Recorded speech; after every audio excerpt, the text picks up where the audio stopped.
Ate, good morning.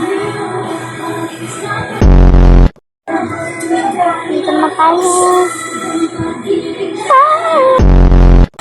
Mga kapitbahay na lang muna tayo.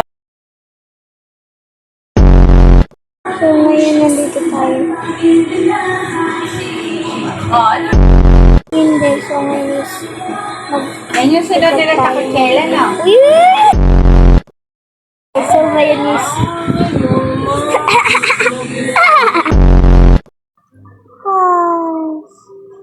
pagod na.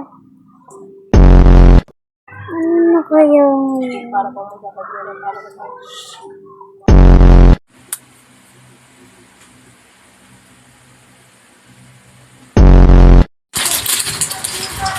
Ako na!